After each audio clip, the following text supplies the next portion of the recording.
Ayun good morning. Kararating ko lang. Galing ako ng Bulacan.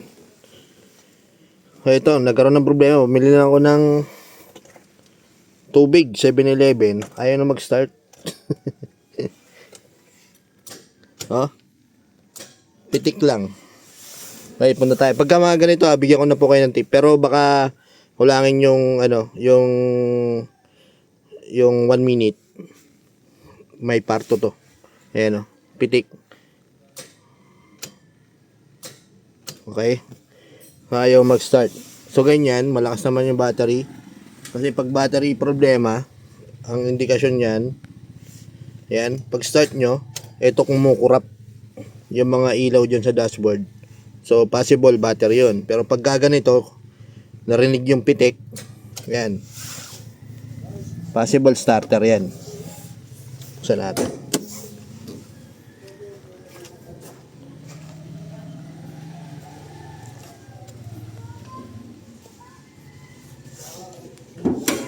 Boy, pa-start nga po.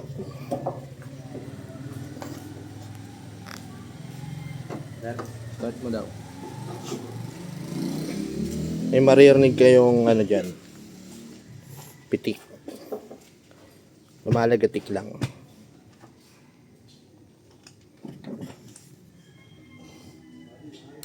Ayan Yan.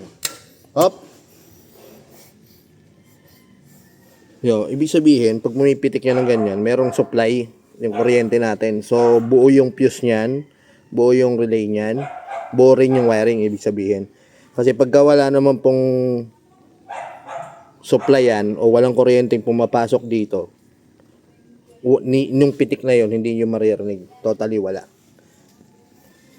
Ngayon, ang tools na meron ako, ito yung unang-unang nadampot ko. Ratchet o ano man mabigat na bagay,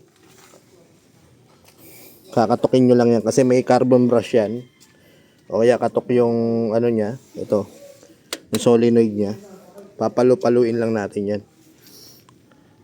Baka hindi na umandar to, pero kanina kasi 7-Eleven ginatok-katok ko lang to, umandar na.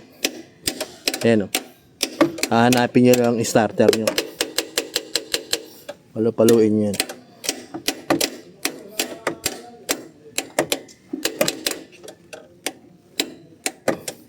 Ayan try mo yung start, boy.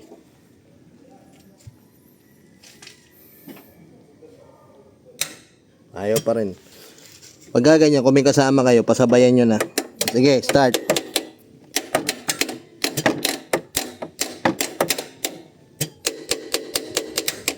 Hop.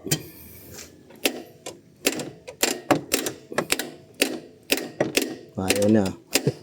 Ayan, nag-start kinatok ko lang to. Sige, start, boy. Ayan, umanda. Sige.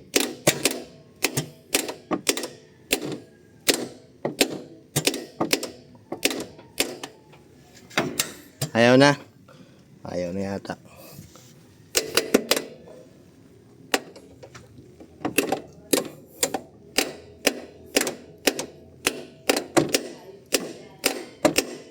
Sige.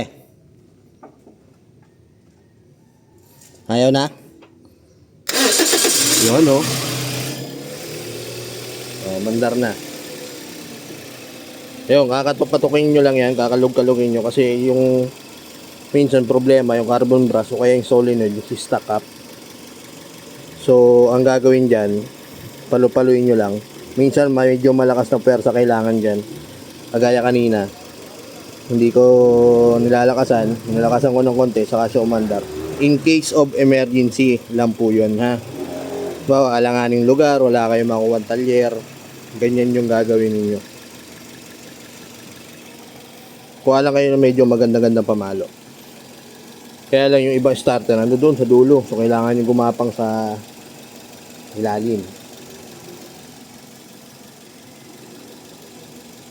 Kung halimbawa naman po wala kayong lagatik na naririnig, ibig sabihin yun, check nyo na yung mga relay, yung mga fuse, possible yun.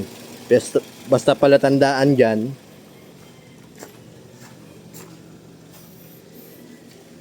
Patayin ko ulit. Ang palatandaan dyan, pag in-start ninyo at hindi kumukurap yan, yung mga ilaw na yan, ayun o, mandar na. Pag in-start nyo yan, kumukurap-kurap, possible battery. Okay? Kahit may busina yan, basta pag in-start mo, kumukurap-kurap yung ano yan, posible yan battery. Pa-check nyo agad yung battery or pa-jump start ninyo.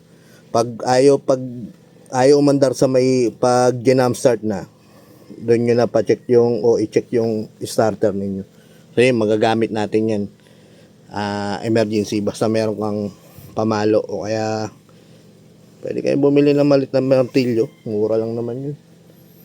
'Di ba? Kung nasa bundok kayo, alanganing lugar.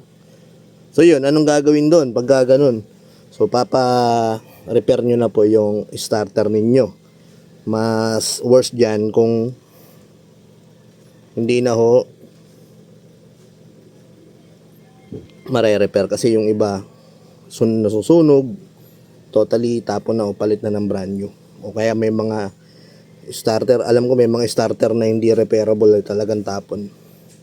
O ito, Altis ko naman to, papa-repair lang natin yan.